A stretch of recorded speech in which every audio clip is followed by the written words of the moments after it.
So let's start with number 10. So most of our patients are actually women, and there are lots of reasons for this. And certainly in our dry eye clinics, we do see a lot of women. We know from the Beaver Dam Eye Study that dry eye is twice as common in women as it is in men. And if you break it down by age group, especially our older women, it's much, much more common, as you see here. When we look at Medicare patients, the bulk of them are women, and certainly women live much longer than men. And so a lot of our patients really are women, especially those that present for eye care. They're much more likely to be women.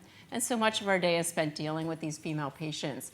And so whether we're a male practitioner or a female practitioner, these patients are coming to into our offices on a daily basis. So, Marguerite recently presented some information on this, and I'll turn this over to Marguerite to explain a little bit of what she's found. Thanks. We published in the recent January issue of the Ocular Surface a paper about the international economic burden of dry eye disease. And if you look at US society alone, the indirect costs are over $55 billion. If you look at the direct costs in the US healthcare system, it's $3.84 billion. And it's really interesting. The annual direct costs of dry eye disease are pretty comparable among the areas that we studied, basically US, Asia, and Europe.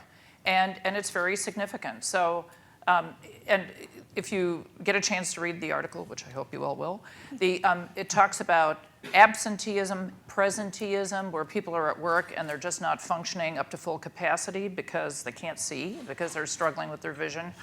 So as you see here, it's hundreds of dollars per patient per year with dry eye. And of course, many of the severe ones are spending much more than that, thousands per year. It's just such a huge industry, and now that we have even more options for patients, I think even more money is being invested in these patients. I'm sure you all also see the bulk of your patients being women as well.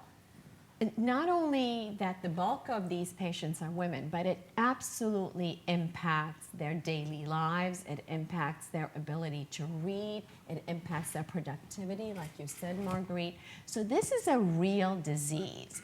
It is not just a nuisance. So I'm so happy that finally this disease is getting its time on the stage, so to speak, because for years it was viewed as a nuisance. So now it is real. People are paying attention.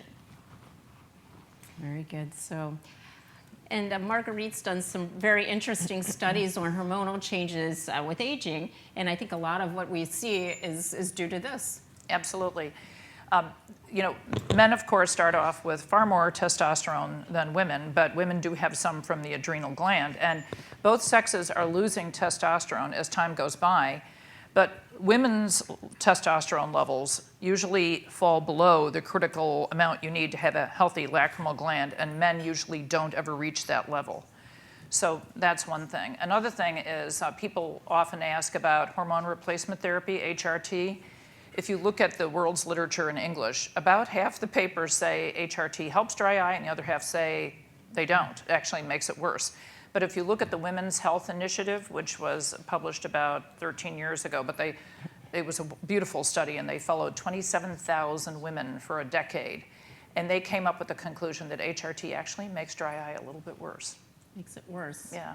But the jury is still out for sure, And because of this testosterone level issue that Marguerite just talked about, I do off-label prescribe testosterone eye drops, which are formulated by a pharmacy in Connecticut, and do prescribe it for my female patients, as well as my male patients. But because we have more female patients suffering from this, more of my female patients do get this prescription. They use it 2 to 4 times a day, and it is very helpful. But it is off-label, and it is compounded. Yeah, I think hormone supplementation has been something that's really been debated because of some of the risks associated with hormone supplementation. So when I discuss that with patients, a lot of times I'll refer them back to their gynecologist to take part in that discussion with them to talk about some of the risks of cancer that can be associated with that and kind of weigh out some of the risks versus benefits with those things. But the drops certainly don't have any of those side effects, so it might be worth because it's topical. Yeah, so that really avoids some of those systemic side effects they can experience. And usually by the time they get testosterone eye drops, they've had plugs. So there's really virtually no systemic absorption, Yeah. even of the drops. That's terrific. That's right.